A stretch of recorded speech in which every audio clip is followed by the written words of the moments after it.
One elderly farmer's accidental discovery of a hidden military bunker that would not only change his struggling family's fate, but potentially rewrite a crucial chapter of international history and attract the attention of elite military units from 3 different nations. Before we dive deeper into this incredible story, tell us where you're watching from, and if this journey intrigues you, make sure you're subscribed, because tomorrow I've saved something extraordinary for you. The autumn wind rattled the weathered shutters of Harold Miller's farmhouse as he studied the mounting bills spread across his kitchen table. At 72, the third-generation farmer had watched his once thriving 200-acre property slowly shrink to just 40 acres of workable land. With barely $3,125 left in his savings account and a mortgage payment looming, Harold faced losing the land his grandfather had purchased in 1937. "Grandpa, I fixed that fence in the north pasture," called 23-year-old Lucas, stomping the dirt from his boots. His grandson had moved back to the farm after college, postponing his engineering career when Harold's health began declining. The young man's degree gathered dust while he helped keep the struggling family farm afloat. The heavy rains last month had created a depression in the far corner of their property, an area that had remained uncultivated for as long as Harold could remember. His grandfather had always referred to it as the reserve section, though he'd never explained why it remained untouched through generations. "The county's been calling about that sinkhole near the old oak stand," Harold said. "We should check it today." After lunch, they drove the aging pickup along the rutted farm road to inspect the sinkhole. What they found was far more significant than expected, not just a depression, but a genuine collapse revealing stone masonry underneath the soil. "That's not natural," Lucas observed, approaching the edge cautiously. "Those are cut stones. Looks like some kind of old well structure." Harold frowned, confusion evident on his weathered face. "There shouldn't be anything built here. This section's never been developed. Not in my lifetime, not in my father's." Lucas leaned closer, pointing to something barely visible beneath the crumbled earth. "Grandpa, there's metal down there. Not just stones, some kind of hatch or door." As they cleared more soil from around the opening, the structure revealed itself as far more sophisticated than a simple farm well. The stonework formed a perfectly circular shaft, approximately 8 feet in diameter, lined with expertly dressed granite blocks. Most puzzling was the partially visible metal hatch built into the side of the shaft about 10 feet down, a modern addition to what appeared to be a much older structure. "This doesn't make any sense," Harold muttered. "I've worked this land for 60 years, and my father before me. Nobody ever mentioned anything built here." Their investigation was interrupted by the arrival of a government-issued SUV bearing county water management markings. A woman in her 40s with a clipboard approached them with brisk efficiency. "Mr. Miller, I'm Diane Reynolds from the County Environmental Resources Department. We've been monitoring potential groundwater issues in this area and noticed the subsidence on satellite imagery." Harold greeted her politely, but couldn't miss how her professional demeanor faltered when she glimpsed the exposed structure. Her eyes widened slightly before she composed herself. "That's an interesting historical feature," she remarked with studied casualness. "Old farms often have abandoned wells. For safety reasons, we should document it before you fill it in." As she took photographs, her questions seemed oddly specific about the property's history, unusual visitors over the decades, and whether Harold's grandfather had ever mentioned government projects in the area. Most concerning was her immediate phone call once she returned to her vehicle, speaking in hushed tones while occasionally glancing toward the exposed structure. "She's not just a county inspector," Lucas whispered once she'd departed with promises to return with proper documentation forms. "Did you see how she reacted? She recognized what this is." That evening, as they researched the farm's history, Harold remembered an old trunk in the attic containing his grandfather's papers. Among yellowed documents and faded photographs, they discovered something unexpected: a hand-drawn map of the property with the reserve section outlined in red, accompanied by a cryptic notation: "Maintained as agreed, 1954. Compensation received." "In full, 1954, Lucas questioned. That's during the height of the Cold War, and maintained as agreed sounds like some kind of arrangement. Their investigation was interrupted by the sound of vehicles approaching, multiple heavy engines on their gravel driveway at nearly 10 p.m. Through the window, they spotted 3 unmarked black SUVs and a larger tactical vehicle from which emerged 8 individuals in plain clothes, but with the unmistakable bearing of military personnel. A sharp knock at the door revealed a stern-faced man in his 50s, presenting credentials, identifying him as Colonel James Harrington, Department of Defense Special Historical Resources Division, a department neither had ever heard of. "Mr. Miller," the colonel began without preamble, "we understand you've discovered a structure on your property. I need to inform you that it's a classified installation dating to the Cold War era. Under National Security Directive 5729, we're authorized to secure and assess the site immediately." Harold stood his ground in the doorway. "This is private property that's been in my family for 3 generations. I'll need more explanation than that before I allow a military team to take over part of my farm in the middle of the night." The colonel's expression remained impassive. "Your grandfather, Edward Miller, entered into a classified agreement with the government in 1954, allowing for the construction and maintenance of a special communications facility on this property. The agreement included substantial compensation and the requirement for discretion in perpetuity." "If there was such an agreement, why wasn't it passed down through the family?" Lucas challenged. "And why would the government abandon a facility without removing it, or at least informing the current property owners?" "The facility wasn't abandoned," Colonel Harrington replied, his voice lowering. "It was sealed and left in place according to protocol for facilities of its particular classification. The expectation was that it would never be disturbed.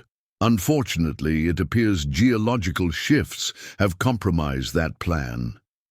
What Harold and Lucas couldn't possibly know, as they reluctantly allowed the team onto their property: their flashlights, already illuminating the exposed shaft in the darkness, was that the structure they'd discovered wasn't merely a forgotten Cold War relic. It was about to draw attention from multiple government agencies and even foreign special forces units, all intensely interested in what lay hidden beneath the unassuming farmland that had been in the Miller family for 3 generations. What had begun as a simple investigation of a sinkhole was about to pull Harold and Lucas into a web of international secrecy dating back to the most dangerous period of the Cold War. A discovery that would not only solve their financial troubles, but potentially reveal classified operations that powerful interests still preferred to keep buried. Dawn broke over the Miller farm with unusual activity. The military team had worked through the night, erecting a perimeter of temporary fencing around the sinkhole and setting up powerful lights and equipment. A large tent now concealed the entrance from view, with armed guards positioned discreetly around the site. Harold and Lucas watched from their kitchen window as additional vehicles arrived, unmarked vans containing what appeared to be specialized equipment and more personnel in civilian clothes, but with military haircuts and bearing. "They're taking this awfully seriously for an old communications bunker," Lucas observed, pouring his grandfather a cup of coffee. "What kind of radio station needs this level of security 70 years later?" Harold nodded thoughtfully. Something doesn't add up. My grandfather never mentioned any government arrangement, and he told me everything about running this farm before he passed. Colonel Harrington approached the farmhouse just after 7 a.m., his demeanor more conciliatory than the previous night. Mr. Miller, we appreciate your cooperation. I'd like to brief you on what we're doing and address any concerns you might have. Once inside, he laid out a folder of documents.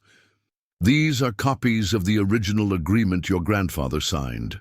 As you can see, it included substantial compensation and a confidentiality clause that extended to all family members. The yellow document bore Edward Miller's signature alongside several government officials' names that had been redacted with black marker. The agreement referred to utilizing the natural geological features of the property for national security purposes and mentioned appropriate compensation for 3 generations of usage. This says my grandfather was compensated for 3 generations, Harold noted, pointing to the relevant clause. That would extend to my lifetime. But I've never received any payments. The colonel's expression tightened slightly. According to our records, a trust fund was established with payments distributed annually until 1989, at which point the funds were apparently consolidated and withdrawn by one lump sum payment. 1989? Harold's voice sharpened. That's when my son, Lucas's father, died in that car accident. He was handling the farm finances while I recovered from back surgery. He turned to Lucas. Your father never mentioned any government trust fund to me. There's something else you should know, Colonel Harrington continued, his tone becoming more official. The facility beneath your property wasn't merely a communications outpost as I initially indicated. It was what we classified as a continuity of operations installation, a secure facility designed to maintain certain critical government functions in the event of a nuclear attack. Lucas leaned forward, his engineering mind immediately engaged. You're saying there's a nuclear bunker under our farm? That doesn't make sense. We're not near any major military installation or government center. That was precisely the point, the colonel explained. The most valuable continuity sites were those distant from obvious targets, but with certain geographical advantages. In this case, your property sits atop a particularly dense limestone formation that offered natural radiation shielding and had existing underground water sources. As they spoke, a commotion outside drew their attention. Through the window, they saw the arrival of another convoy, but these vehicles bore diplomatic plates and contained men with the unmistakable bearing of foreign military personnel. Colonel Harrington immediately excused himself, his posture stiffening as he strode purposefully toward the newcomers.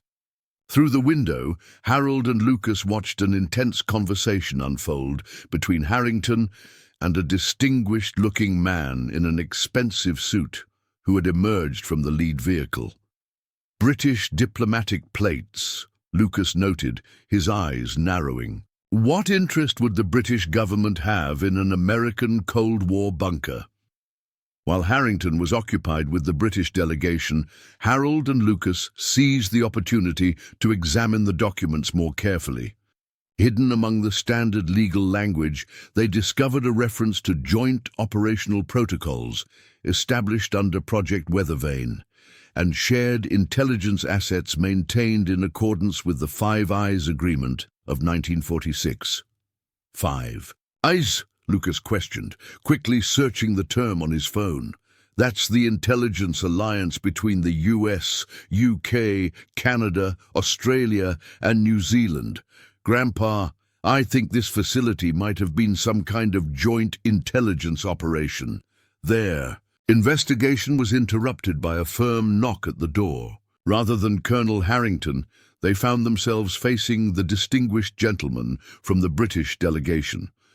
Mr. Miller, my name is Sir Robert Blackwood, cultural attaché with the British Embassy in Washington, he introduced himself.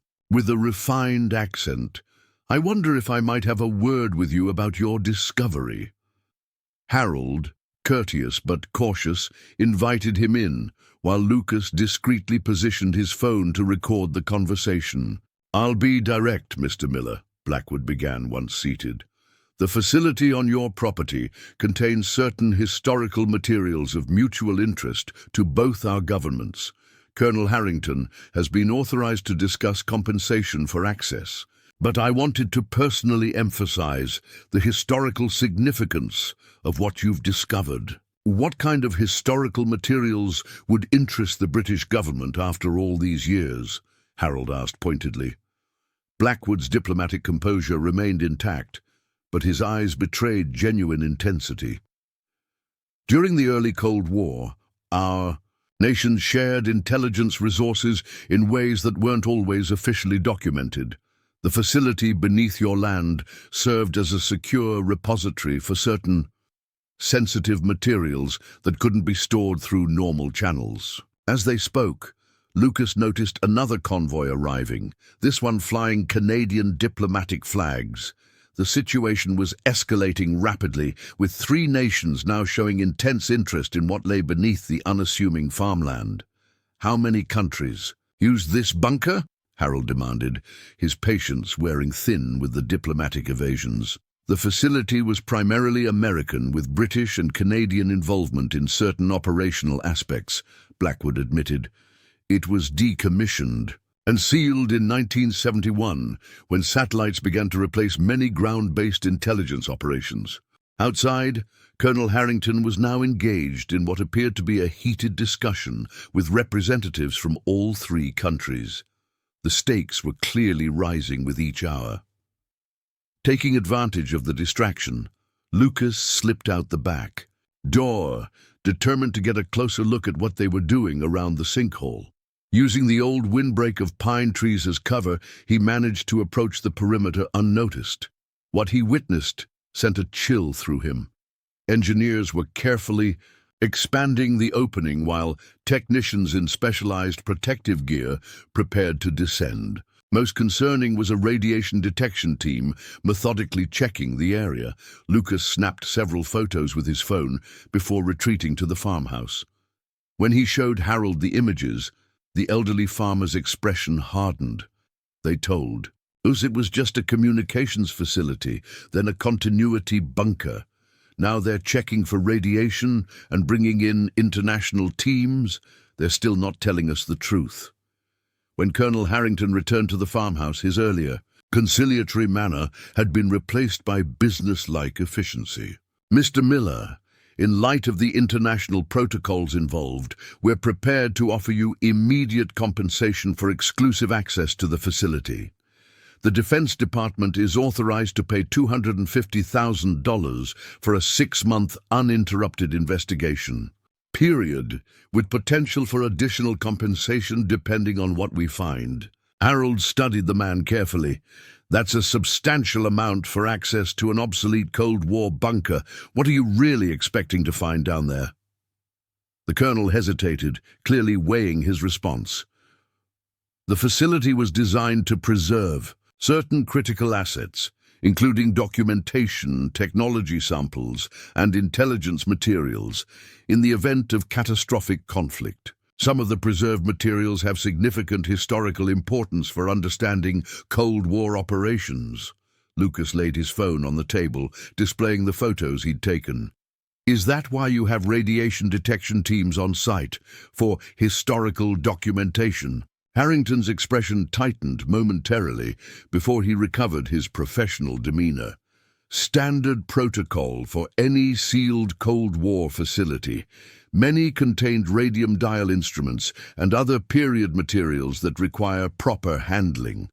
The tension was interrupted by the arrival of another visitor, Diane Reynolds from the previous day, now accompanied by a senior-looking official from what appeared to be yet another government agency. "Mr. Miller," she began, no longer maintaining her environmental officer pretense, "I'm actually Dr. Reynolds from the Department of Energy's Historical Technologies Division. This is Director Campbell from our Oversight Committee. We need to speak with you immediately about the national security implications of your discovery." As the various government representatives began a barely civil territorial dispute in his kitchen, Harold exchanged a meaningful glance with Lucas. Whatever lay beneath their farm was clearly far more significant than anyone was willing to openly admit, and the competing interests of multiple agencies and foreign governments suggested something of extraordinary value or danger. What had begun as a simple sinkhole investigation had now escalated into an international incident centered on their family farm. With each hour bringing new government vehicles, more specialized equipment, and increasingly senior officials, the mystery of what actually lay hidden beneath the Miller farm was deepening rather than becoming clearer. As Director Campbell finally succeeded in getting everyone to step outside for a moment of interagency coordination, Harold pulled Lucas aside. "Your father spent 3 months in Washington, D.C. the year before he died. Said he was handling legal matters for the farm," Harold whispered. "I never questioned it because things were different after he returned. We paid off the farm mortgage, upgraded the equipment. Now I'm wondering if he knew about all this." "There's only one way to find out what's really down there," Lucas replied, determination in his eyes. "Before they seal it off completely or bury us in classified agreements." What Harold and Lucas couldn't know was that the situation was about to escalate even further. As darkness fell on the second day, satellite imagery analysts at multiple global intelligence agencies were noticing the unusual concentration of vehicles at the remote farm location, triggering protocols established decades earlier about the mysterious facility codenamed Weather Vane Repository, protocols that would soon bring even more specialized units converging on the Miller farm from around the world. The Miller farmhouse kitchen had finally emptied of government officials shortly after midnight, with promises to reconvene discussions in the morning. Outside, the makeshift command center continued operating around the clock, with floodlights illuminating the area around the exposed shaft entrance. Guards patrolled the perimeter, but their attention was primarily focused outward, watching for new arrivals rather than monitoring the farmhouse itself. "They're not telling us everything," Lucas said, spreading the documents they'd collected across the kitchen table. "First, it was a communications facility, then a continuity bunker, now some kind of international intelligence repository. Each story is bigger than the last." Harold nodded, studying the old property map his grandfather had created. "There's something else that's been bothering me. Look at how the reserve section is drawn. It's much larger than just the area around the sinkhole. Nearly 5 acres marked off with these strange notations." The map showed a series of markings that, when connected, formed what appeared to be a rough floor plan beneath the surface. Not just a single bunker entrance, but what looked like multiple chambers extending under a significant portion of the property. "I think there might be more than one entrance," Harold continued, tapping a spot marked with a faded X nearly a quarter mile from the current excavation site. "This old springhouse foundation, it's still standing out by the creek. A bed. My grandfather always told me never to disturb it." Lucas studied the map with growing excitement. "The military is focused entirely on the collapsed entrance. If there's another way in, we might be able to see what's down there before they take complete control," Harold finished, "or before foreign operatives try to access it. Whatever's down there belongs to our family first. At least the truth about it does." They waited another hour, watching through the window, as the shift changed among the security personnel. When one of the generators powering the floodlights briefly sputtered, creating a momentary distraction, they slipped out the rarely used cellar door and made their way through the familiar darkness of their own land. The old spring house was little more than a crumbling stone foundation nestled into a hillside near where a small creek cut through the property. Generations of Miller children had been warned away from it due to unstable stones. a warning Harold had passed to Lucas's father and later to Lucas himself without ever questioning its origin. "I've walked past this hundreds of times," Harold whispered as they approached the moss-covered stones. "Never once thought to look closer." Lucas examined the foundation carefully, his engineering training now focused on the unusual construction. This isn't just random collapse. These stones are fitted, almost like they're designed to look naturally fallen while actually being arranged, using flashlights covered with red filters to minimize visibility from a distance. They began carefully removing loose stones from what appeared to be a deliberately constructed false wall. Behind it, they discovered a narrow passage reinforced with what appeared to be mid-century concrete work, a stark contrast to the aged stone exterior. "This is it," Harold breathed, his heart racing despite his caution. A second entrance, just as the map suggested. The passage descended steeply, with mid-century steel reinforcements embedded in the concrete walls. Metal rungs formed a ladder that disappeared into darkness below. Lucas checked his phone. No signal, as expected, before securing their rope to a sturdy root system as a safety precaution. "We just want to document what's down there before they take over completely," Harold reminded his grandson. "No risks, no heroics. If there's any sign of danger, we come straight back."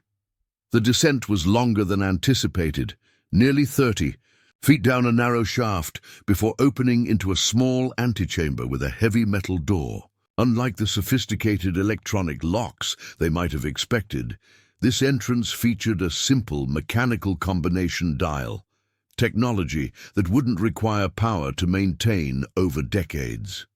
"The combination could be anything," Lucas whispered, disappointment evident in his voice. Harold studied the tarnished dial thoughtfully. "Maybe not anything. Your great-grandfather was practical. He wouldn't use something he might forget." He rotated the dial carefully, inputting the numbers from the property deed, the date their family first acquired the land. With a heavy click, the mechanism released. "Grandpa, you're a genius," Lucas breathed as the massive door swung open on surprisingly well-maintained hinges. What lay beyond exceeded anything they had imagined. Not a simple bunker or communications outpost, but an expansive facility with multiple chambers. Their flashlights revealed a main operations room with vintage computer equipment, briefing, areas with wall-mounted maps still in place, and what appeared to be a comprehensive document archive with row upon row of steel filing cabinets. "This is no ordinary fallout shelter," Harold murmured, his flashlight beams skating across equipment bearing both American and British insignia. "This was a major operation." Lucas approached one of the central consoles, where dusty plastic covers protected what appeared to be communications equipment. "Look at these. They're not just for receiving messages. This station was designed for active intelligence gathering and transmission." As they explored further, they discovered living quarters sufficient for at least 20 personnel, a medical facility, and most surprisingly, a secure vault with yet another combination lock. This one significantly more sophisticated than the entrance door. "We're not going to get through that without proper equipment," Lucas noted, examining the vault door with professional appreciation. Whatever they considered most valuable is locked in there. Their exploration was interrupted by a distant rumbling from above, not from the direction of their entry point or the exposed sinkhole, but from somewhere else on the property. "Someone else is accessing the facility," Harold whispered urgently. "We need to find a place to observe without being seen." They retreated to a small security monitoring room adjacent to the main operations center. Through grimy but intact windows, they could observe the main entrance area while remaining hidden in the darkness. Minutes later, flashlight beams appeared from a corridor opposite their entry point, a third entrance they hadn't discovered. 4 individuals in tactical gear, but without clear military or agency identification, moved efficiently through the facility, communicating via hand signals rather than speech. "Those aren't American forces," Lucas whispered, noting the distinctive equipment differences, "and they didn't come through the main excavation site or our entrance." The unknown operatives moved directly to the vault, displaying remarkable familiarity with the facility's layout. The leader produced what appeared to be an electronic device designed specifically for the vault's combination mechanism. Within minutes, they had bypassed the security and accessed the contents, methodically photographing documents and removing small sealed containers.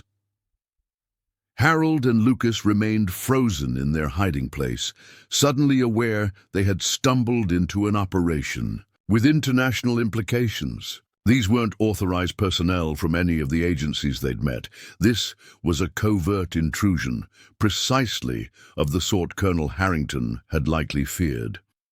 As the intruders completed their documentation of the vault contents, they began to methodically plant what appeared to be small devices throughout the facility. "Those look like charges," Lucas whispered, his engineering background recognizing the distinctive shapes. "They're going to destroy the evidence once they have what they came for." Harold's mind raced through their options.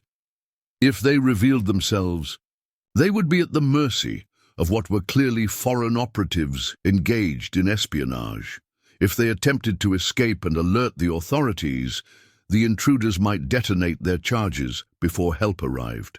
Either way, crucial historical evidence and answers about his family's involvement would be lost forever. Their decision was made for them when Lucas's phone, despite having no signal, emitted the soft chime of a dying battery. The sound, though slight, echoed in the silent facility. The intruders froze, immediately dousing their lights and drawing weapons. Hand signals deployed them into search formation, moving systematically toward the monitoring room. "Back to our entrance now," Harold whispered, knowing their only chance was to use their familiarity with the route they had discovered. As they slipped into the narrow corridor leading to their entry shaft, the facility's ancient emergency systems suddenly roared to life. Lights flickering before stabilizing, ventilation systems beginning to hum, and most alarmingly, a recorded announcement beginning to play over the speaker system. "Attention all. Personnel. Facility security protocols have been activated. All access points are now in lockdown. Emergency power systems engaged, awaiting authentication from command authorities." The unexpected activation of the decades-old systems, likely triggered by the intruders tampering with the electrical systems, had now sealed all exits, trapping both Harold and Lucas alongside the foreign operatives in a Cold War time capsule. Buried beneath the Miller farm, above ground, the sudden power surge from the awakening facility triggered alarms throughout the military encampment. Colonel Harrington was jolted awake in his temporary quarters, immediately recognizing the significance of systems activating after decades of dormancy. Someone had breached the facility, and its automated defenses were responding exactly as designed. As klaxons sounded and emergency response teams mobilized around the exposed entrance shaft, Harrington's secure phone rang with a direct call from Washington. "Colonel, satellite thermal imaging shows multiple heat signatures inside the weather vane facility," the voice on the other end reported tensely. "At least 6 individuals in 2 separate groups, and the facility's reactor cooling systems have initiated startup procedures." "Reactor," Harrington repeated, genuine alarm breaking through his professional demeanor. "That was supposed to have been decommissioned in 1971. "Apparently not, Colonel. Whatever's happening down there just activated an experimental micro-reactor that was officially erased from all records. Its containment protocols are 70 years old, and we have no idea of its current condition." What had begun as a simple Sinkhole on a struggling family farm had now escalated into a potential radiological emergency involving foreign operatives and experimental Cold War technology. And caught in the middle were Harold and Lucas Miller, trapped underground with no way of knowing that the facility they'd entered contained dangers far beyond what anyone had admitted, even to the highest levels of military command currently assembled on their property. Inside the now illuminated underground facility, Harold and Lucas found themselves trapped in a nightmare scenario. The automated lockdown had sealed all exits, including their escape route through the spring house. Worse, they were now sharing this Cold War time capsule with armed foreign operatives who had been surprised by the sudden activation of the long-dormant systems. "We need to find somewhere more secure," Harold whispered as they crouched in the narrow maintenance corridor. "Those men are professionals, and they'll sweep the entire facility systematically." Lucas nodded, his face pale but determined. "There must be a security station or control room where we can monitor what's happening and possibly override the lockdown protocols." Moving as quietly as possible through the now illuminated passageways, they navigated deeper into the facility, guided by directional signs still visible on the walls. The design was methodical: administrative sections, communications hub, living quarters, and most promising, a section labeled Facility Operations that might contain the controls they needed. As they approached the operations center, a bank of monitors flickered to life, some showing static, while others displayed what appeared to be camera feeds from various parts of the facility. Most concerning was a flashing red warning on several screens. Reactor Protocol Alpha initiated. Manual intervention required. Reactor, Lucas whispered, a new level of fear evident in his voice. "They built a nuclear reactor under our farm." Harold scanned the control panels with growing alarm. Despite his limited technical knowledge, the warning lights and rising temperature gauges told a clear story. Whatever power source had been incorporated into this facility was becoming unstable after decades of neglect. Before they could investigate further, the sound of approaching footsteps forced them to retreat into an adjacent storage room. Through the partially open door, they watched as two of the foreign operatives entered the operations center, clearly alarmed by the flashing warnings. "The reactor was supposed to be decommissioned," one operator said in a distinctly Eastern European accent. "This was not in the briefing." "Complete the data extraction," his companion replied tersely. "We have 15 minutes before the extraction team expects us at rendezvous point 3. And if the reactor reaches critical state, these readings show the cooling system is operating at 30% efficiency at best. Not our concern. Our mission is the weather vane protocol documents and the encryption keys. The Americans can deal with their own mess." The men worked methodically at the control panels, seemingly more focused on downloading data from the ancient computer systems than addressing the reactor warnings. After several minutes, they departed toward what appeared to be the central vault area. "They know about the reactor but don't care about the danger," Lucas whispered once they were alone. "They're just here for specific documents." Harold approached the control panels cautiously. "Whatever is happening with that reactor, it can't be good. We need to find a way to communicate with the people on the surface." Lucas examined the antiquated communication system. This emergency channel might still connect to the surface operations center. It's on a different circuit from the main communications array.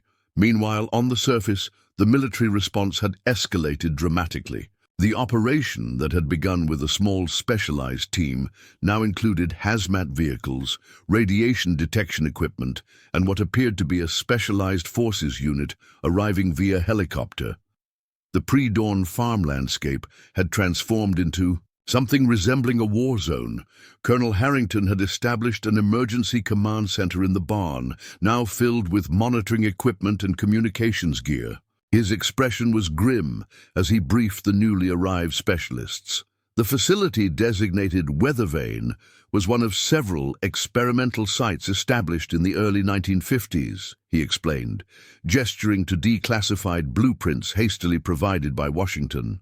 What wasn't included in the briefing materials I received was the presence of an experimental micro-reactor designed to power the facility independently for decades. "What kind of reactor are we talking about?" asked a stern-faced woman in a Department of Energy uniform. "That's the problem, Dr. Lawson. It was an experimental design, never fully documented in accessible records. We know it was a uranium-based system with advanced, for the time, passive cooling features. It was supposedly decommissioned in 1971, but current thermal readings suggest otherwise. And you have civilians trapped down there?" she asked incredulously. Harrington's expression tightened. The property owners, Harold Miller and his grandson, Lucas, appear to have found an alternative entrance we weren't aware of. Thermal imaging shows 6 human signatures in the facility, 4 moving as a unit near the central vault, 2 others in what appears to be the operations section. "We need to get them out before," Dr. Lawson began, but was interrupted by a technician monitoring communications. "Sir, we're picking up a signal on the emergency band. Someone's trying to contact us from inside the facility." The static-filled transmission barely cut through the interference, but Lucas's voice was recognizable. "Enough. Reactor warnings, foreign operatives, downloading classified materials, need immediate assistance."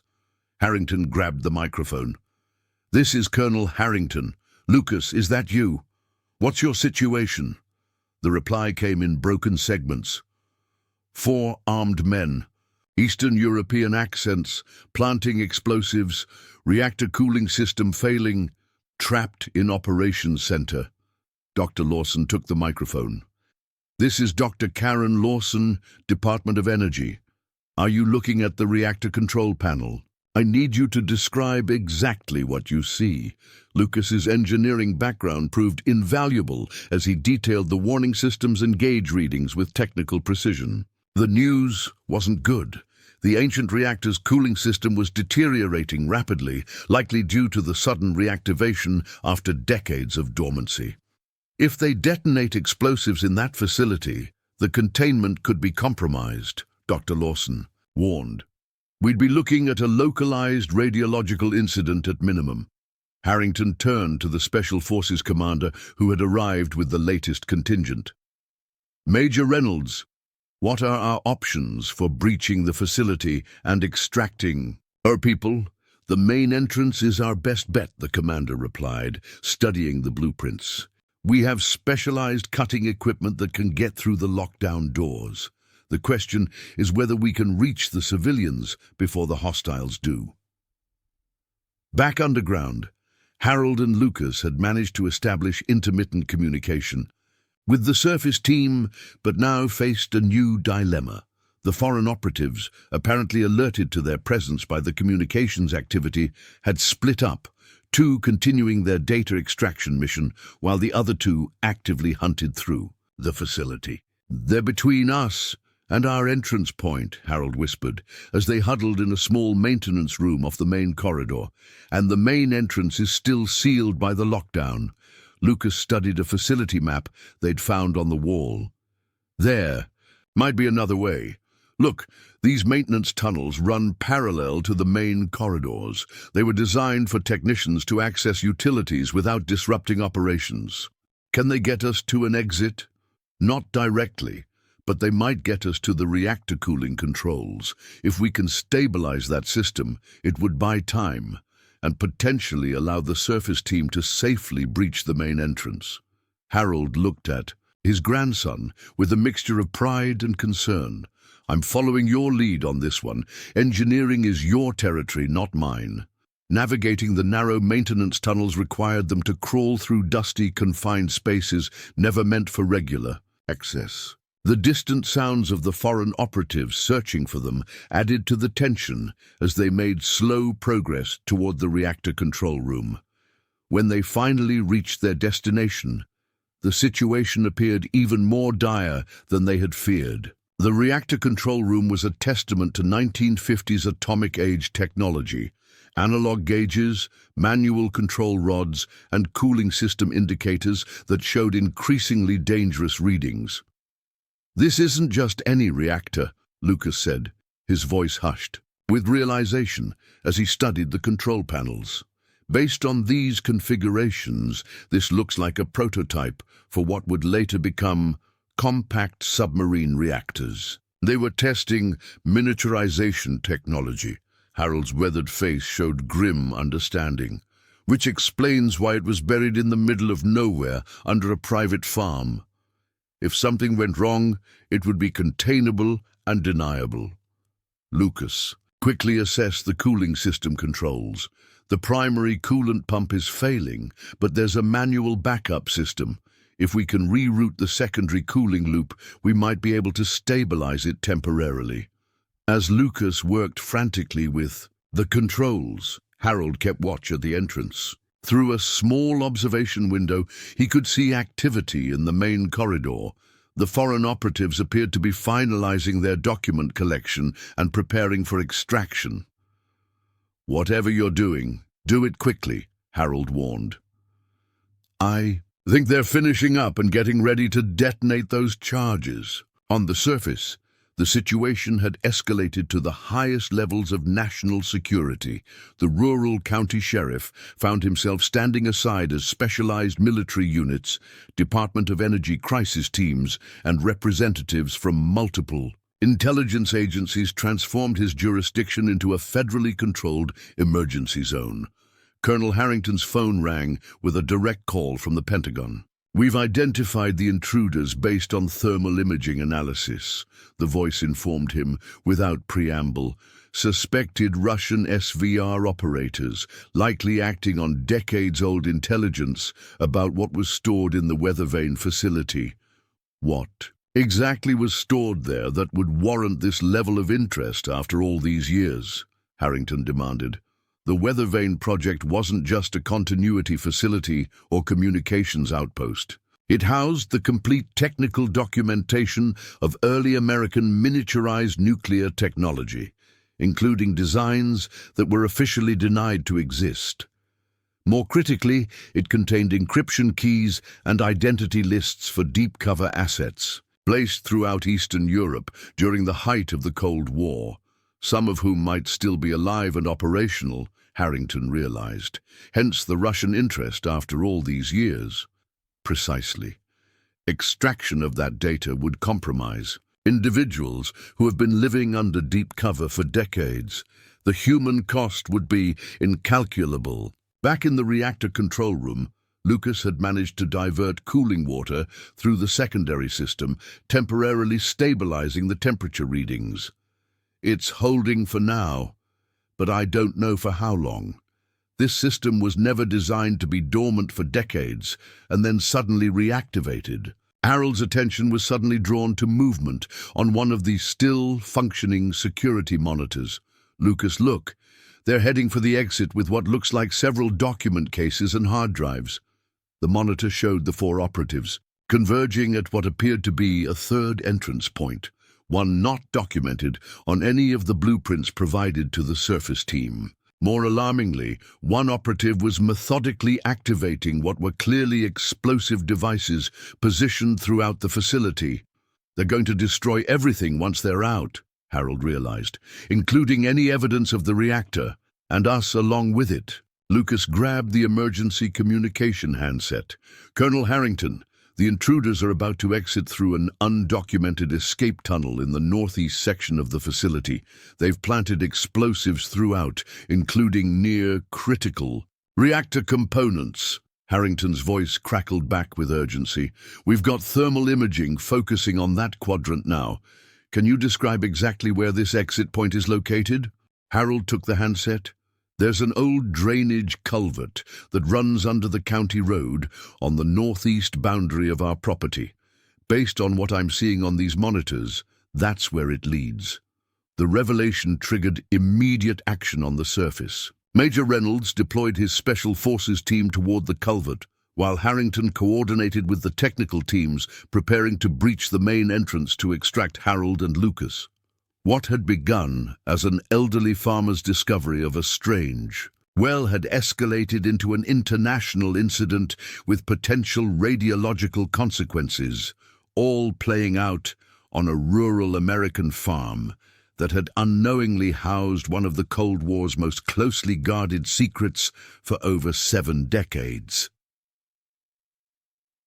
The pre-dawn darkness at the Miller farm had given way to a surreal scene of coordinated military precision. Special Forces operators moved silently through the northeast pasture toward the drainage culvert identified as the foreign agent's escape route, while a separate team prepped specialized cutting equipment at the main entrance shaft to reach Harold and Lucas.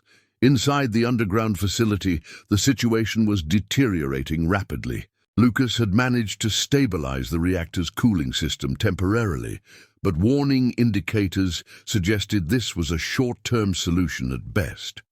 More concerning were the explosive devices now counting down throughout the facility, visible on several security monitors as blinking red lights attached to key structural supports and equipment. "We've got maybe 15 minutes before those charges detonate," Lucas estimated, wiping sweat from his brow despite the cool temperature of the control room.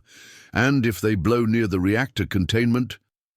Harold nodded grimly, understanding the implications. "Can we disarm them?" "Not without knowing the detonator type. Tampering might trigger them immediately." Lucas studied the facility schematic on the wall. "Our best bet is to reach the main entrance and help the rescue team break through from their side." As they prepared to leave the relative safety of the control room, the facility's intercom system suddenly crackled to life with Colonel Harrington's voice. "Harold, Lucas, if you can hear this, we've breached the outer door of the main entrance shaft.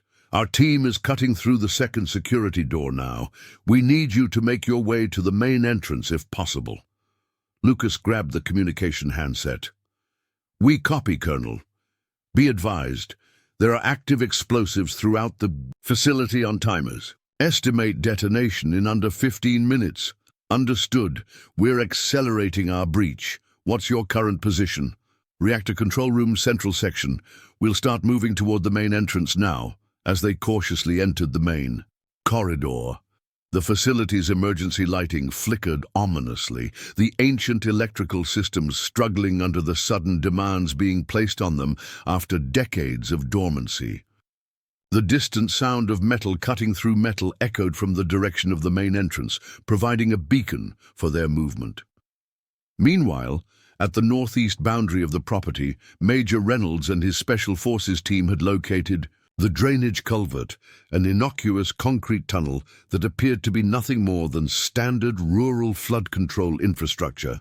Thermal imaging equipment confirmed movement inside, 4 heat signatures moving rapidly toward the exit point.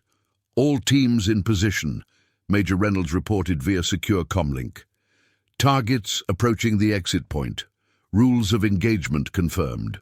As capture if possible, neutralize if necessary. Priority is securing any extracted materials." Back in the facility, Harold and Lucas made slow progress through corridors that occasionally branched in confusing patterns, guided only by faded directional signs and the increasingly audible sounds of the rescue team cutting through the entrance. Doors. Their journey was complicated by the need to avoid exposing themselves in open areas that might be monitored by any remaining intruders. "Something's bothering me," Harold said as they paused at an intersection. "My grandfather never mentioned any of this, not even a hint. Yet he must have known exactly what was beneath his land."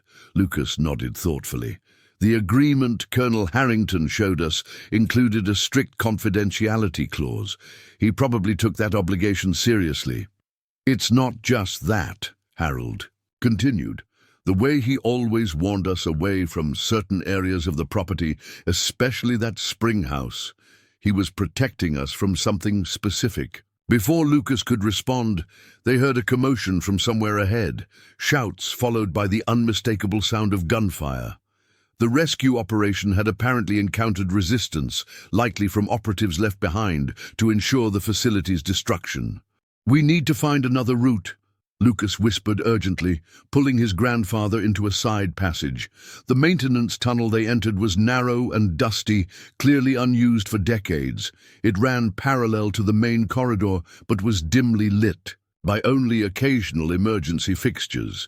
As they made their way through this alternative route, Harold suddenly stopped, his attention caught by something unusual on the wall. "Lucas, look at this," he said, pointing to what appeared to be a hand-drawn marking partially hidden by dust, similar to the notations they had seen on his grandfather's old property map. Wiping away decades of accumulated grime revealed a series of numbers and arrows, along with his grandfather's distinctive handwriting. "Emergency override, use only in extremis." He left a contingency plan, Harold realized with growing excitement. A way to shut down the facility safely if needed. Following the cryptic directions led them to an unmarked panel that, when removed, revealed an old-fashioned mechanical control system, deliberately separate from the facility's main electronics. "This looks like a master override," Lucas said, examining the mechanisms with professional appreciation. "It might allow us to deactivate the lockdown protocols without affecting the reactor cooling systems. Or it might trigger a complete shutdown," Harold cautioned. "We can't be sure what it does." Their decision was made for them as a violent tremor shook the facility. The first of the explosives had detonated somewhere in the eastern section, sending vibrations throughout the underground complex. "We're out of time," Lucas said grimly, reaching for the override controls. "It's now or never." On the surface, the northeastern extraction operation had culminated in a brief but intense firefight. 2 of the foreign operatives were in custody. One was wounded, and one had managed to escape into the surrounding woodland, though without the document case containing the most critical extracted materials. "Package secure," Major Reynolds reported, as his team examined the recovered items. "Multiple classified documents and what appears to be archival storage media, awaiting technical team for proper handling." Colonel Harrington acknowledged the report while continuing to monitor the main entrance breach operation. "Good work. Be advised, we've lost contact with the rescue team. Last report indicated they had cut through the second security door, but encountered armed resistance." The situation was deteriorating faster than anyone had anticipated. The first explosion had been followed by 2 more, each sending shockwaves through the ground that were felt even at the command center. Seismic monitors were now showing concerning structural instabilities throughout the underground complex. Inside the facility, Harold and Lucas had activated the override mechanism, which had triggered a facility-wide announcement. "Emergency protocols engaged. Security lockdown overridden. Reactor scram sequence initiated. All personnel evacuate immediately." "Scram is an emergency reactor shutdown," Lucas explained, as lights throughout the facility changed from white to red. "It's forcing control rods into the reactor core to stop the nuclear reaction." "Will it work after all these years?" Harold asked as they resumed their journey toward the main entrance, now with renewed urgency. "We're about to find out," Lucas replied grimly. The override had disengaged the security locks on all doors, including the main entrance where the rescue team had been working. As Harold and Lucas approached, they found signs of a brief but violent confrontation, shell casings on the floor and blood spatter on a wall. 2 members of the rescue team were treating a wounded comrade while continuing to secure the area. "Mr. Miller?" one of the operators called out, weapons still at the ready. "I'm Sergeant Lewis. We're here to extract you." "Are you both uninjured?" "We're fine," Harold confirmed, "but this whole place is coming down. Those explosions have compromised the structural integrity." "Not to mention the nuclear reactor and emergency shutdown," Lucas added urgently. The sergeants Eyes widened momentarily before his professional demeanor reasserted itself. "Nuclear reactor? That wasn't in our briefing?" He keyed his communication device. "Command, be advised. Civilians report nuclear material on site. Emergency shutdown. In progress. Requesting immediate evacuation priority."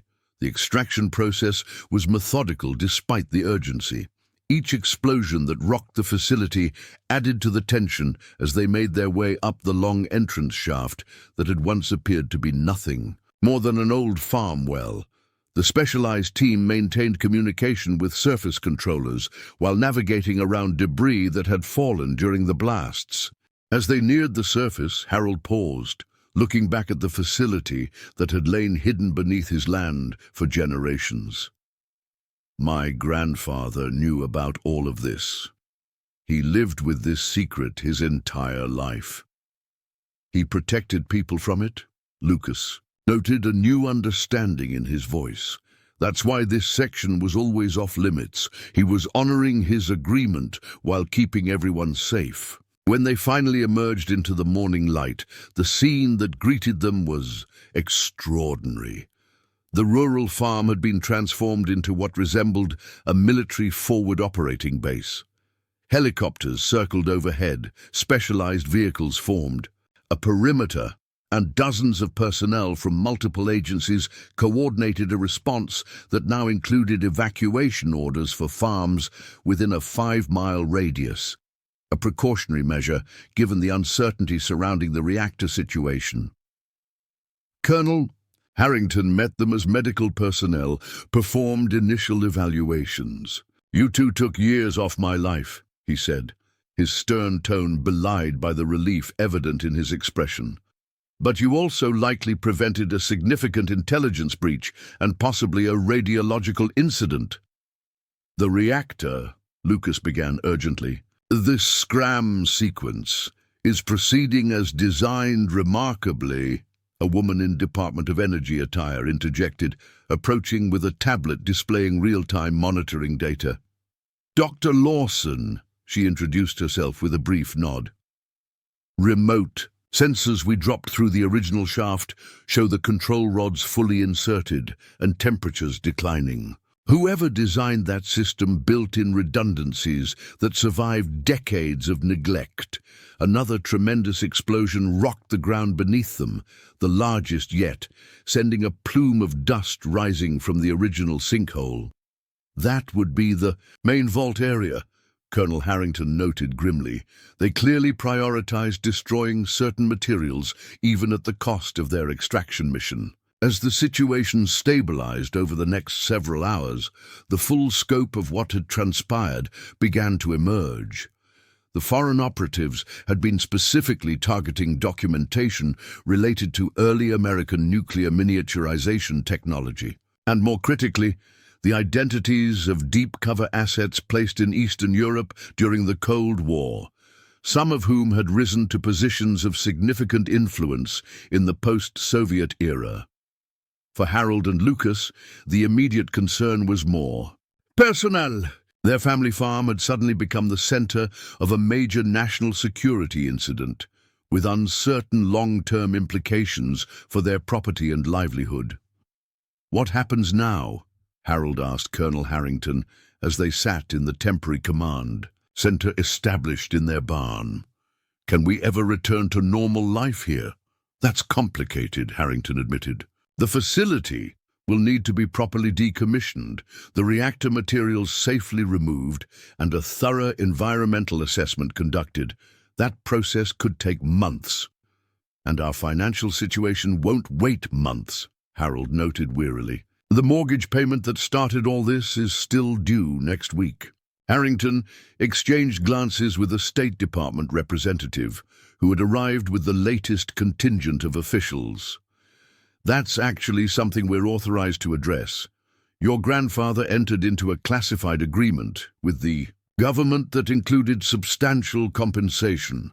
That agreement technically remains in effect for your lifetime." "Meaning what, exactly?" Lucas asked cautiously. meaning the government owes your family approximately 70 years of adjusted compensation for maintaining this site, even though you weren't aware of it. The legal team estimates the amount at around $4.3 million. Harold stared in disbelief. That can't be right. It's actually a conservative calculation, the State Department representative interjected. The original agreement included inflation adjustments and certain performance bonuses that were never disbursed. Your family has essentially been hosting one of America's most classified facilities without compensation for decades. As Harold struggled to process this revelation, a secure phone was brought to Colonel Harrington. After a brief conversation, his expression became even more serious as he turned back to the Millers. That was the Pentagon. The materials recovered from the operatives include evidence that this wasn't an isolated incident. There appears to be a coordinated effort to access multiple Cold War-era black sites across the country, sites like yours that were established on private land and then largely forgotten by all but a few specialized departments. Why now, after all these years? Lucas questioned. Because the people who established these sites are now gone, and many of the records were deliberately kept out of digital systems. The institutional knowledge protecting these locations is fading. Harrington paused, clearly weighing his next words carefully. Which brings me to a rather unusual request from the highest levels of national security. What had begun with an elderly farmer investigating a sinkhole on his struggling property was about to take yet another extraordinary turn, one that would transform not only the Miller family's fortunes, but potentially how the government secured its most sensitive historical secrets. 3 days after the dramatic events at the Miller farm, Harold and Lucas found themselves in a secure conference room deep within the Pentagon. The modest farmers looked distinctly out of place among the high-ranking military officials and intelligence agency representatives who had gathered for this classified briefing. Gentlemen, thank you for agreeing to come to Washington on such short notice, began a distinguished silver-haired woman who had introduced herself only as Director Campbell. What I'm about to share with you is classified at the highest levels. Before we proceed, I need your verbal confirmation that you understand the gravity of this information and agree to maintain its confidentiality. After Harold and Lucas gave their affirmation, large screens around the room, illuminated with maps showing rural locations scattered across the United States. Small red dots, at least 30 of them, blinked at seemingly random points across the countryside. Project Weathervane wasn't a single facility, Director Campbell explained. It was part of a much larger Cold War initiative, codenamed Homestead Shield. During the height of nuclear tensions with the Soviet Union, our intelligence apparatus faced a critical vulnerability: the potential destruction of centralized records and operational infrastructure in a first strike scenario. Colonel Harrington, who had accompanied them to Washington, added context. The solution was as innovative as it was unorthodox. Instead of concentrating critical assets in obvious government facilities, the intelligence community dispersed them across rural America, hiding them quite literally in plain sight.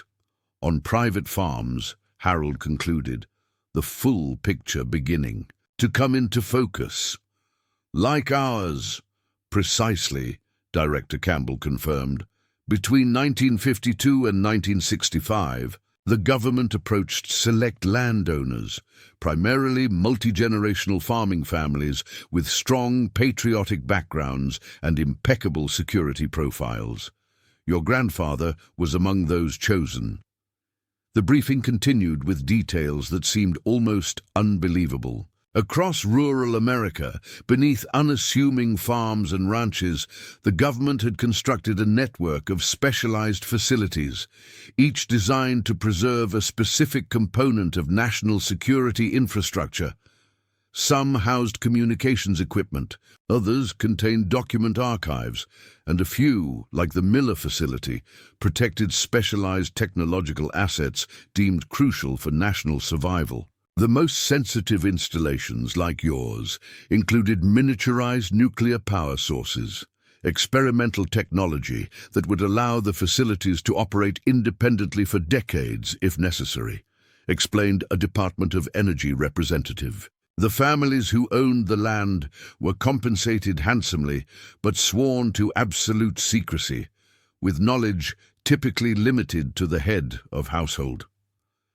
Lucas leaned forward, his engineering mind processing the technical implications. So when my great-grandfather died, the knowledge transfer was supposed to occur through secure channels, Colonel Harrington acknowledged. But as decades passed and the Cold War faded, institutional memory began to fail. Some of the original agreements were misfiled, some families moved away, and in cases like yours, the knowledge simply wasn't passed down as intended. Which brings us to our current crisis, Director Campbell continued, her expression grave. The recent intrusion at your property wasn't an isolated incident. In the past 18 months, we've documented attempted breaches at 3 other homestead shield sites, 2 in the Midwest and 1 in Montana. It appears that certain foreign intelligence services have obtained partial information about the program and are systematically attempting to locate and access these facilities. Harold studied the blinking dots on the map with a new perspective. How many of these sites are still active, and how many families like us have no idea what's beneath their land? That's the problem, Mr. Miller, Director Campbell replied. Due to compartmentalization and analog record-keeping, we don't have a complete inventory. Of the 34 original Homestead Shield installations, we've confirmed the status of only 22. The others represent potential vulnerabilities, historical secrets that could be exploited by foreign actors, or, as in your case, dangerous technologies that could pose public safety risks if improperly disturbed. The room fell, silent as the implications sank in. Across rural America, forgotten Cold War installations potentially lay dormant, some containing sensitive intelligence materials, others housing experimental technologies that predated modern safety protocols. So what exactly are you proposing? Lucas finally asked, sensing they hadn't been brought to the Pentagon merely for a history lesson. Director Campbell exchanged glances with her colleagues before continuing. Mr. Miller, your family has inadvertently performed a valuable national security service for generations. Your grandfather knowingly accepted this responsibility. Your father may have been partially aware, and now you have discovered it through extraordinary circumstances. She paused, allowing the weight of her next proposal to be fully understood. We would like to formally engage you, both of you, as special consultants to the Homestead Legacy Recovery Initiative. Your experience, combined with Mr. Lucas's engineering background and your family's historical connection to the program, makes you uniquely qualified to help us locate, assess, and safely decommission these forgotten sites. Colonel Harrington elaborated on the practical aspects. You would be provided with complete information about the program, appropriate security clearances, and compensation commensurate with the sensitivity of the work. Your farm would be fully restored once the current facility is properly decommissioned, and you would retain ownership with appropriate adjustments to ensure long-term environmental safety. Harold's weathered face registered skepticism. You want us to become government agents, traveling around the country looking for hidden bunkers? Not agents, Director Campbell corrected gently. Consultants with specialized knowledge. You understand. Farming communities, rural property considerations, and most importantly, the perspective of families who might suddenly discover something extraordinary beneath their land, just as you did. Lucas seemed more intrigued by the proposal. The engineering challenges alone would be fascinating. assessing 70-year-old technology that's been operating autonomously all this time. There's another consideration, added a Justice Department representative who had remained silent. Until now, your actions during the incident demonstrated remarkable presence of mind under extreme circumstances. You prioritized public safety and national security over personal interests. That's precisely the judgment needed for this initiative. As Harold considered the proposal, his thoughts returned to his grandfather, a man who had quietly accepted an extraordinary responsibility while continuing the outward appearance of an ordinary farmer. He had protected his family by keeping them ignorant of what lay beneath their land, yet had apparently left contingency measures, like the emergency override, should the need ever arise. I'd want certain guarantees, Harold said finally. Our farm restored completely, financial security for both of us, and transparency about what we're getting into. No more partial truths or need-to-know limitations. Those terms are acceptable, Director Campbell agreed without hesitation. We've already prepared a comprehensive agreement that addresses those very points. The following morning, as Harold and Lucas boarded a military helicopter for the return journey to their farm, the elderly farmer found himself reflecting on the extraordinary turn his life had taken. Just 1 week ago, he had been facing financial ruin and the potential loss of his family heritage. Now, he was viewing the rural landscape from above with new awareness of what might lie hidden beneath the pastoral scenery. "You're quiet, Grandpa," Lucas observed as they flew over the patchwork of farmland below. "Having second thoughts?" Harold shook his head. "Just thinking about your great-grandfather. All those years he carried this secret, never complained, never hinted at the burden, just did what needed doing because it was important. Like you're doing now," Lucas noted. When they arrived back at the Miller farm, the transformation was already underway. The sinkhole area had been enclosed within a sophisticated containment structure, while specialized teams in protective gear worked methodically around what had once been an unremarkable section of farmland. Dr. Lawson from the Department of Energy met them as they disembarked. "The reactor decommissioning is proceeding ahead of schedule," she reported. "Preliminary environmental testing shows no radiation leakage beyond the facility itself.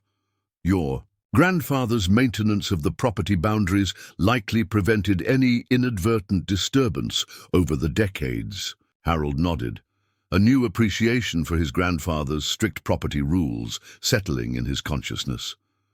"When will we be able to fully use the land again?" "The complete remediation will take approximately 8 months, Dr. Lawson explained. "But you'll have access to the majority of the property within weeks.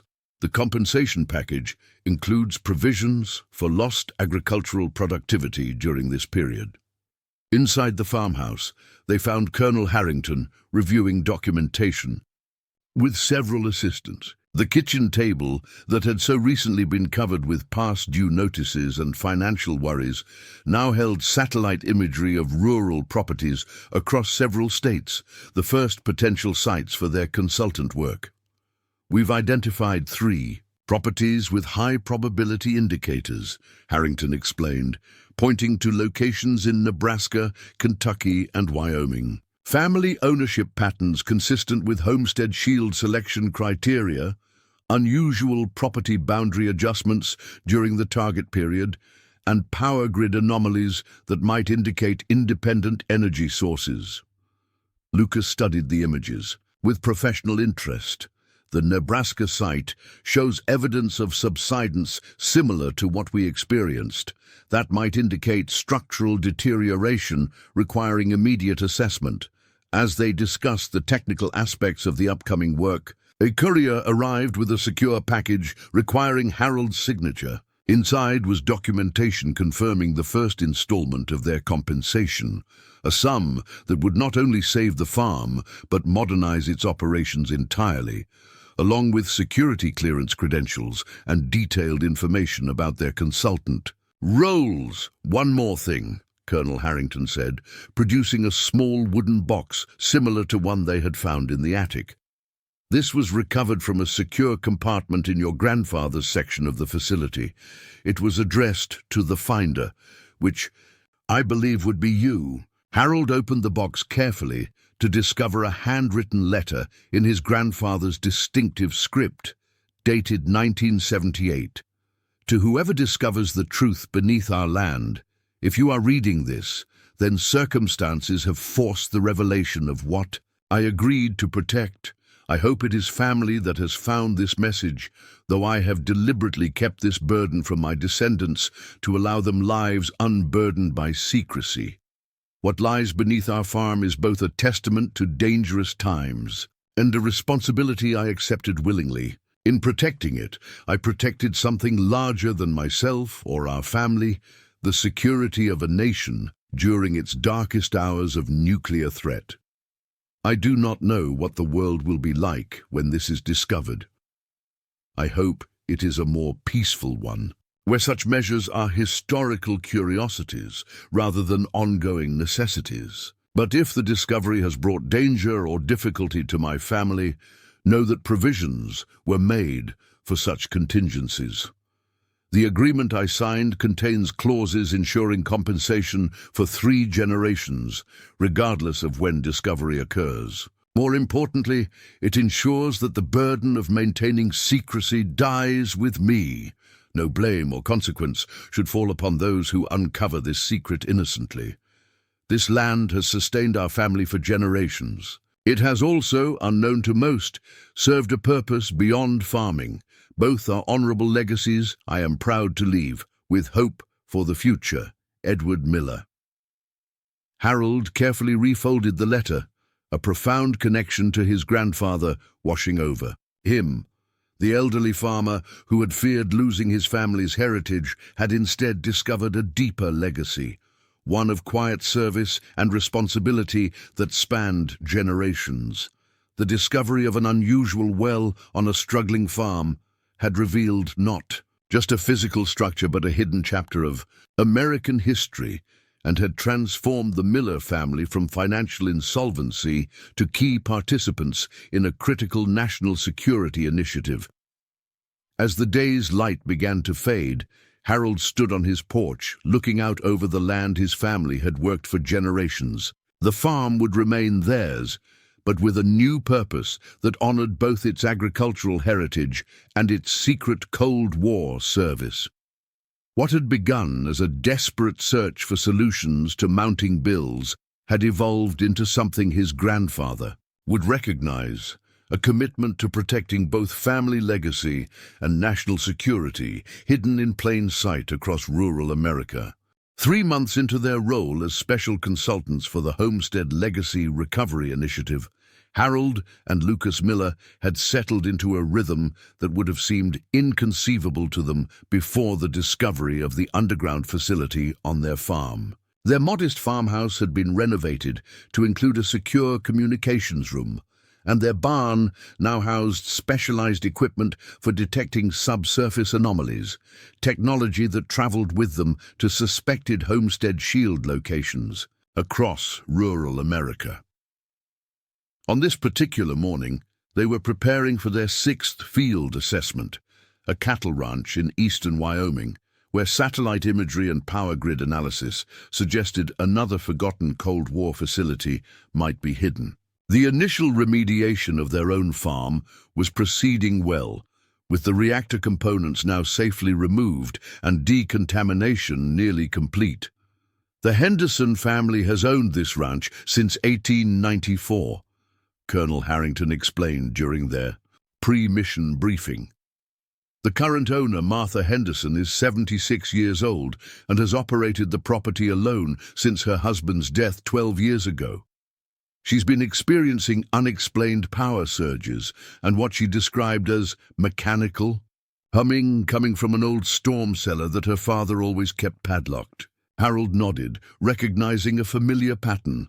Similar to the spring house on our property, areas deliberately designated as off-limits through generations.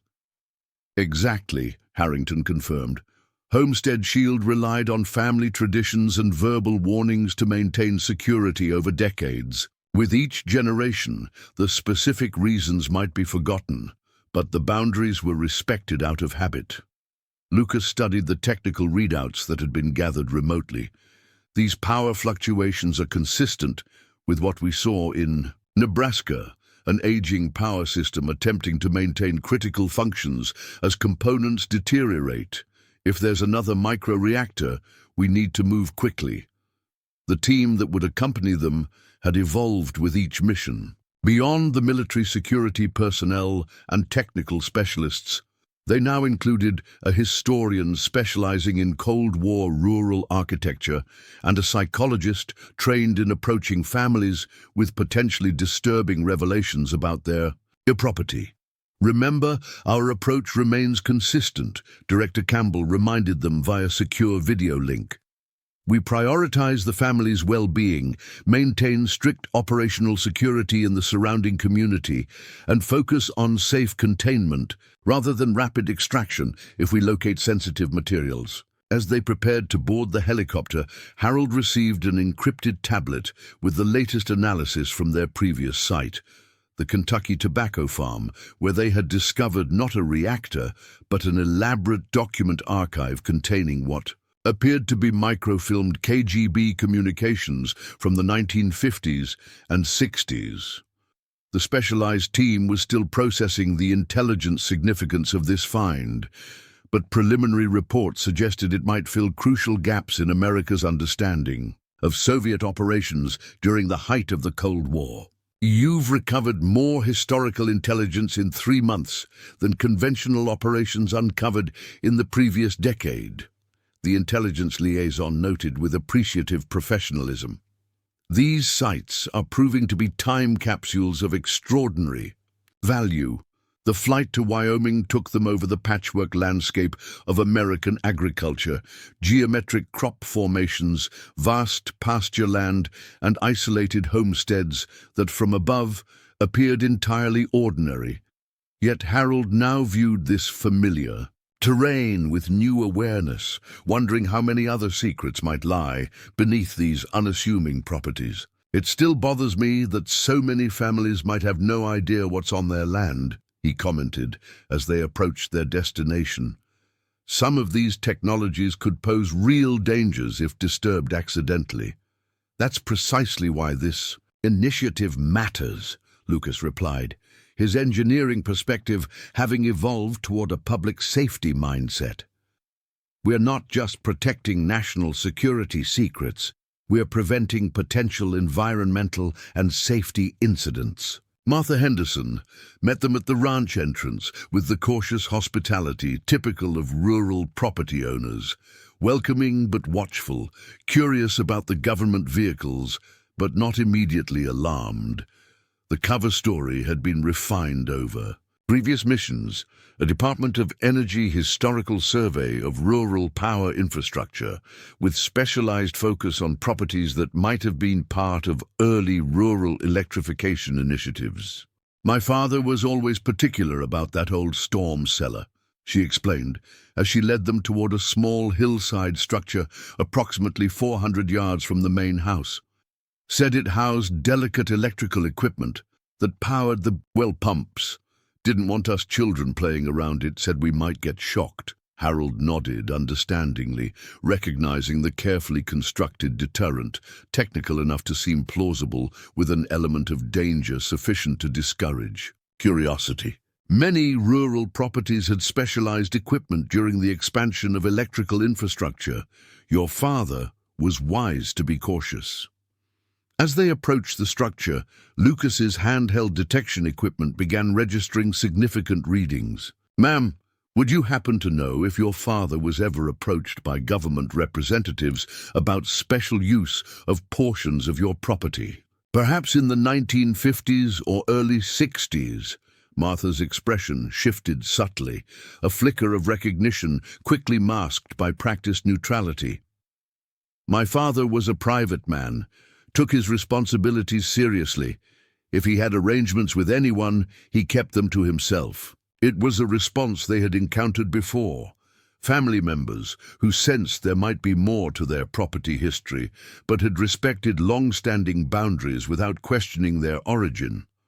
The psychological specialist had explained this as typical of generational farm families, where respect for predecessors' decisions often outweighed curiosity about their reasoning. Colonel Harrington approached with the formal disclosure documents they now used in these situations. "Mrs. Henderson, we believe your property may contain historically significant infrastructure that was established during the Cold War era. We'd like to discuss this with you in more detail, with full transparency about what we might find." Inside, the ranch house, over coffee at a kitchen table that had witnessed decades of family discussions, they presented Martha with the carefully structured explanation they had refined through previous missions, balancing historical context, potential security implications, and most importantly, addressing immediate concerns about property rights, safety, and compensation. "You're telling me there might be a government facility under my pasture land?" Martha asked, her practical farmer's skepticism evident despite the documentation before her. "And my father knew about this. Based on the patterns we've observed, your father would have been approached as a trusted citizen during a period of significant national security concern," Harold explained, his status as a fellow farmer lending credibility to the extraordinary narrative. The agreement would have included compensation and strict confidentiality requirements. Martha's weathered hands smoothed over the formal agreement they had presented, a document authorizing assessment and, if necessary, remediation of any discovered facility with substantial compensation provisions. "Dad always said this land served a higher purpose than just cattle. I thought he meant feeding the country." "In a way, he was right," Lucas offered gently. "Families like yours and ours were part of a nationwide effort to protect American security during a dangerous time. That service continued silently for generations." With Martha's signed authorization, the technical team began their assessment of the storm cellar structure. The reinforced concrete entrance, disguised as a typical ranch outbuilding, concealed a sophisticated locking mechanism that had been designed to appear as an ordinary padlock, but incorporated much more advanced security features. Using techniques refined through previous operations, they bypassed the aging security systems and revealed what lay beneath. Not a reactor in this case, but something potentially more historically significant. "This appears to be a SAGE system node," the technical lead reported with poorly concealed excitement, referring to the semi-automatic ground environment, an early computer-based air defense system deployed during the Cold War.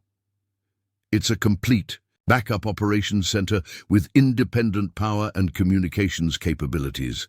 As the assessment team documented the underground facility, remarkably well preserved due to its sealed environment and passive dehumidification systems, Martha joined Harold on the porch of her ranch house, both watching the controlled activity with the measured calm typical of people accustomed to taking life's surprises in stride. "Did you know about what was under your land?" she asked quietly. "Before they found it, I mean." Harold shook his head. "Not a clue. My grandfather kept that secret his entire life, never passed it down, though he left provisions in case it was ever discovered."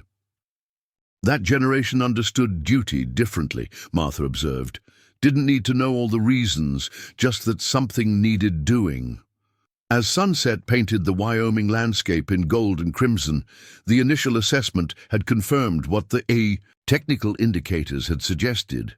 The Henderson Ranch contained a fully equipped backup command center for the SAGE air defense network, a system that had been officially decommissioned decades ago, but, in this isolated location, had continued, functioning in standby mode, drawing minimal power but maintaining operational readiness. "The historical significance is extraordinary," the Cold War historian explained during the team's evening briefing. "This facility contains computing technology that was thought to be completely lost, early iterations of systems that would eventually evolve into modern military networks. For Harold and Lucas, each discovery reinforced the scope of what they had stumbled into. Not just isolated bunkers, but a comprehensive parallel infrastructure that had been hidden beneath America's farmland, designed to ensure continuity of critical national functions, even in the worst-case scenarios of nuclear conflict. That evening, as encrypted reports were transmitted to Washington, Colonel Harrington shared troubling new intelligence with the Millers in the secure communications room they had established in Martha's guest cabin. "We've identified a pattern in foreign intelligence activities targeting these sites," he explained, displaying a map showing suspected intrusion attempts across multiple states. "It's becoming clear that this isn't random opportunism. It's a coordinated campaign specifically targeting Homestead Shield locations." "How could foreign operatives know about a program that even our own government lost track of?" Lucas questioned. "That's the disturbing question," Harrington acknowledged. "Initial analysis suggests they may have obtained partial information from one of three sources: defectors from the original program, compromised documentation, or most concerning, a deliberate leak from someone with current access to the recovery initiative." The implications were sobering. Their work had evolved from historical recovery and environmental safety to active counterintelligence, identifying and securing Cold War assets before they could be compromised by what appeared to be a sophisticated adversary with specific knowledge of the program. "We need to accelerate the timeline," Director Campbell instructed via secure video link. "The Wyoming site makes 7 confirmed facilities with intact operational capabilities. If these systems are interconnected, as we now suspect, they could potentially be reactivated in ways their original designers never anticipated." Harold's farmer's pragmatism cut through the technical speculation. "In plain English, what are we really worried about here? That someone could use these old systems?" "Not just use them," the technical director clarified, "but potentially repurpose them." These facilities were designed with extraordinary independence and resilience. Some contain communications technology that operates on frequencies and protocols no longer monitored by modern security systems. In the wrong hands, they could provide undetectable command and control infrastructure for covert operations. As the briefing concluded and the team prepared for comprehensive documentation of the Wyoming facility, the following day, Harold stepped outside for a moment of quiet reflection. The vast, starlit sky above the ranch was the same one he had gazed at from his own farm porch for decades, never suspecting the elaborate secret infrastructure that lay beneath seemingly ordinary rural landscapes across America. Lucas joined. His expression thoughtful. 7 sites confirmed, potentially dozens more still out there, each with different capabilities, different potential risks, and different families like us and Martha, Harold added, living their lives above, secrets they never suspected. What had begun as a financial crisis triggered by a strange sinkhole had evolved into something far larger, a mission to uncover and secure a forgotten network that spanned rural America, connecting ordinary farms and ranches to one of the most elaborate security initiatives of the Cold War era. And with each discovery, evidence mounted that someone was systematically attempting to locate these sites before they could be secured. A concerning development with implications beyond historical curiosity. The elderly farmer who had once worried about making his mortgage payment now found himself at the center of what might be a race to prevent Cold War infrastructure from being weaponized in the modern era, a responsibility as serious as any his grandfather had shouldered, though with far more awareness of its true significance. 1 year after the discovery of the strange well on his property, Harold Miller stood on the newly rebuilt porch of his farmhouse, watching the autumn sunset paint the horizon in brilliant oranges and purples. The property was almost unrecognizable, From its former state of disrepair, new equipment filled the modernized barn. The fields had been replanted with high-yield crops, and the mortgage that had once threatened to end 3 generations of family ownership was long since paid off. But the most significant changes weren't visible from the surface. The area where the sinkhole had revealed the secret facility had been completely restored, with only a discreet monitoring station concealed within what appeared to be an ordinary tool shed. The government's environmental remediation had been thorough, removing all traces of the experimental reactor and securing the remaining underground structure for historical preservation. 18 locations confirmed, Lucas remarked, joining his grandfather with 2 steaming cups of coffee. With 3 more scheduled for assessment next month. Harold nodded, accepting the cup gratefully. In the year since their unexpected recruitment as consultants to the Homestead Legacy Recovery Initiative, they had helped identify and secure Cold War facilities across 12 states, each one unique in purpose, but sharing the common trait of having been hidden beneath unassuming rural properties owned by families who, like the Millers, had honored boundaries they didn't fully understand. Director Campbell called while you were checking the North Field irrigation, Lucas continued. The Intelligence Committee is holding a special closed session tomorrow. They want us both to testify. Harold's weathered face showed concern. About what? We've filed complete reports on every site. It's not about the sites we've found. It's about what connects them. The pattern had emerged gradually over months of discoveries and data analysis.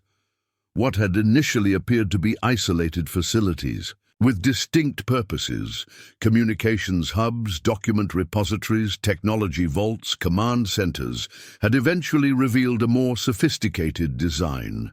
The Homestead Shield wasn't just a collection of independent bunkers. It was an interconnected network with capabilities far beyond what had been officially acknowledged. Early the next morning, they boarded the now familiar government aircraft for the flight to Washington. Colonel Harrington met them at Andrews Air Force Base, his expression more serious than usual. The committee has been briefed on the network analysis, he explained as they drove toward the capital. What they haven't yet been told is the evidence we've uncovered regarding current attempts to reactivate components of that network. This was the disturbing development that had transformed their work from historical recovery to active counterintelligence. 6 months earlier, they had discovered that the seemingly random power fluctuations affecting several sites weren't the result of deteriorating systems. They were evidence of deliberate remote access attempts using protocols and frequencies established during the original Homestead Shield implementation. Someone is trying to wake up the network, Lucas summarized for the committee members 2 hours later as they sat in the secure hearing room deep beneath the Capitol building. These systems were designed to remain operational for decades with minimal maintenance. Many of them are still functional, and someone with knowledge of their original protocols is attempting to establish communications. Senator Eleanor Morrison, chair of the Intelligence Committee, studied the classified reports before her with a troubled expression. And you believe this represents a coordinated effort rather than isolated intrusions? The timing and methodology are too consistent for coincidence, Harold confirmed. These aren't random hackers or curious trespassers. The access attempts demonstrate intimate knowledge of systems that were officially expunged from all records. The technical experts who had accompanied them presented detailed analysis showing how the legacy communication systems, designed to function even in post-nuclear conditions, operated on frequencies and protocols that modern security systems weren't designed to monitor. If successfully reactivated, they could potentially provide undetectable command and control capabilities for covert operations on American soil. The most concerning aspect, Director Campbell added, is that the original network was designed with remarkable resilience and redundancy, Each node contains information about other nodes, with automatic rerouting capabilities. If an adversary gained control of even a few nodes, they could potentially leverage that access to locate and activate others. What followed was 4 hours of intense questioning and technical discussion, as the committee grappled with the implications of what had been discovered. The rural families who had unknowingly hosted these facilities for generations had become unwitting participants in what was emerging as a modern security crisis. Their properties containing dormant but potentially dangerous Cold War infrastructure that foreign interests were actively attempting to exploit. As the hearing concluded, Senator Morrison addressed Harold directly. "Mr. Miller, you've gone from discovering a sinkhole on your property to helping identify what might be one of the most significant national security vulnerabilities we've faced in decades. Your perspective as both a property owner and now a consultant is uniquely valuable. What do you recommend as our next steps?" Harold considered the question carefully, his farmer's practicality cutting through the complex technical and political considerations. "The families need to know," he stated simply. "Not every detail, but enough to understand what's on their land and why it matters. My grandfather kept his secret because that's what the times demanded. But today's threats are different. These families deserve to be informed partners in protecting what their ancestors helped build." His straightforward assessment resonated with the committee, leading to the authorization of what would become known as the Homestead Disclosure Initiative, a carefully structured program to approach the remaining unidentified site owners with appropriate information and support. 3 days later, as Harold and Lucas prepared for their next assessment mission, this time to a small orchard in Washington state, they received an unexpected visitor at their farm. The unmarked SUV that arrived carried not Colonel Harrington or any of their usual government contacts, but a distinguished elderly man introduced only as Dr. Richards. "I've been following your work with great interest," he explained once they were seated in the secure communications room. "More personal interest than you might imagine." Dr. Richards opened a slim leather portfolio containing documents so old their security classifications had long since been retired.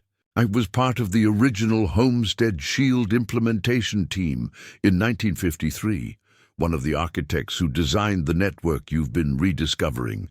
Harold and Lucas exchanged surprised glances.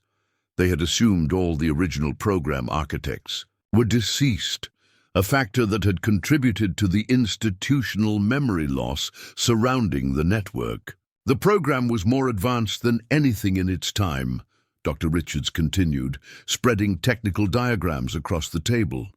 "Not just fallout shelters or document storage, but a genuine parallel infrastructure designed to maintain governmental continuity under the most extreme circumstances." "Why are you coming forward now?" Lucas asked, studying the original technical schematics with professional fascination. "Because you're close to discovering something that only 3 people ever knew: the true purpose of the interconnected network." The elderly scientist's expression was grave. "What you've uncovered so far is significant, but it's only part of a larger design." He pointed to a complex schematic labeled Integration Protocol Alpha. Homestead Shield wasn't just about preserving individual assets or maintaining communications. The full network, if activated simultaneously, was designed to implement a comprehensive contingency government, complete with automated decision-making capabilities if human leadership was compromised. The revelation was stunning. Not just bunkers or communication nodes, but a fully realized emergency governance system hidden beneath America's farmland, a last line of defense against the collapse of conventional authority during nuclear war. "You're saying these systems could actually issue orders, make decisions?" Harold asked incredulously. "Within carefully defined parameters, yes. It was considered an absolute last resort, a way to maintain basic governmental functions if leadership was destroyed. The technology was rudimentary by today's standards, but revolutionary for its time. Dr. Richard's hands trembled slightly as he revealed the final piece of information. What concerns me most is that the system was designed with a particular vulnerability, a master activation protocol that, if implemented correctly, could bring the entire network online simultaneously under centralized control. And you believe someone is attempting to discover and exploit this protocol, Lucas concluded, the implications becoming clear. I know they are, the elderly scientist confirmed grimly, because I designed the protocol myself, and 3 months ago someone broke into my home and stole my personal papers. They didn't take anything else, just my private notes from that. Period. The next morning, an emergency meeting was convened at the Pentagon. Dr. Richard's revelations had escalated the situation from a historical security concern to an active threat. Someone with increasingly complete knowledge was attempting to activate a Cold War shadow government system using infrastructure hidden beneath farms and ranches across America. We need to implement a comprehensive security protocol immediately, Director Campbell instructed the assembled team. Every identified site must be physically secured and electronically isolated to prevent network connectivity. Harold, drawing on his year of experience with these sites, raised a practical concern. Many of these facilities were deliberately designed to maintain function, even if isolated. Their autonomous capabilities were considered a feature, not a vulnerability. He's right, Dr. Richards confirmed. The only way to truly secure the network is to locate and deactivate every node, which requires finding all 34 original sites. The race that followed became the most intensive phase of the Homestead Legacy Recovery Initiative. Teams were deployed across the country, working with accelerated timelines to identify the remaining sites before whoever was seeking to exploit the network could discover the Master Activation Protocol. For Harold and Lucas Miller, the mission had evolved far beyond what they could have imagined that day when they first investigated a strange sinkhole on their struggling farm. They had become key figures in a covert operation to secure a forgotten Cold War legacy, their unique perspective as both property owners and technical consultants proving invaluable in approaching families and assessing sites with minimal disruption. 6 weeks later, they stood with Colonel Harrington and Director Campbell in a secure monitoring facility, watching as the last of the Homestead Shield nodes was officially decommissioned. A dairy farm in Wisconsin where the family had maintained an off-limits barn cellar for 3 generations without ever questioning why. 34 sites secured, Colonel Harrington confirmed, studying the monitoring screens. All master protocol access points have been physically disabled. The network is officially dormant. For Harold, the completion of their mission brought mixed emotions. The immediate security threat had been neutralized, but he couldn't help thinking about the generations of rural families who, like his own, had unknowingly protected a piece of American history, their ordinary farms and ranches, concealing extraordinary secrets. What happens to these families now? He asked Director Campbell as they prepared to leave the monitoring center. Each family has been provided with the same options we extended to you, she explained. Appropriate compensation, complete environmental remediation, and the choice to either have the facilities completely removed or preserved as secured historical sites. Most importantly, they now understand what their ancestors helped protect. 2 weeks later, Harold sat on his porch, watching Lucas supervise the installation of new irrigation equipment, part of the comprehensive farm modernization they had implemented with their consultation compensation. The property that had once been on the verge of foreclosure was now thriving, with state-of-the-art agricultural technology and renewed purpose. A familiar black SUV approached along the driveway, Colonel Harrington making his final visit before the formal conclusion of the Homestead Legacy Recovery Initiative. The committee has approved the Historical Preservation designation, he announced as he joined Harold on the porch. Your farm will be the first officially acknowledged Homestead Shield site with a discrete historical marker and secured access to the preserved facility for researchers and security officials. Harold nodded with satisfaction. His grandfather's secret would not only be preserved, but honored, recognized as part of a remarkable chapter in American history when ordinary farmers became the custodians of an extraordinary national security infrastructure. And the foreign operatives who were attempting to access the network, Lucas asked as he joined them. Identified and neutralized, Harrington confirmed, though we still don't know how they obtained information about a program that was supposedly erased from all records. Some secrets find ways to surface no matter how deep you bury them, Harold observed, his gaze drifting toward the corner of his property where the unassuming tool shed concealed the monitoring station, the only visible evidence of what lay beneath. As evening fell and Colonel Harrington departed, Harold and Lucas remained on the porch, contemplating how dramatically their lives had changed in just 1 year. From financial crisis to national security consultation, from a crumbling farm to a restored legacy, from ignorance of their family's secret role to full awareness of their place in a hidden chapter of history. Your great-grandfather would be proud, Lucas remarked, watching the sunset paint the fields golden, not just of the farm being saved, but of how we helped protect what he and others like him created. Harold nodded, thinking of the generations of rural families who had maintained their quiet vigilance across decades, ordinary Americans who had incorporated extraordinary secrets into their simple farming lives without fanfare or recognition. They built things differently back then, he observed, not just the facilities but the people.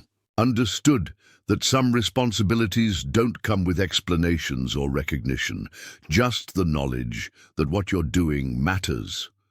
The elderly farmer who had once despaired over mounting bills now looked out over his thriving property with the satisfaction of not only having preserved his family's agricultural legacy, but having honored a deeper heritage of service that had remained hidden for generations. What had begun with the discovery of a strange well had culminated in the preservation of a remarkable Cold War legacy, and in the process had transformed not just the Miller farm, but their understanding of their place in American history. The land that had sustained their family for generations had also, unknown to them, helped protect the nation during one of its most vulnerable periods, a dual legacy of ordinary farming and extraordinary service that would now be properly remembered and honored. Up next, you've got 2 more standout stories right on your screen. If this one hit the mark, you won't want to pass these up. Just click and check them out. And don't forget to subscribe and turn on the notification bell so you don't miss any upload from us.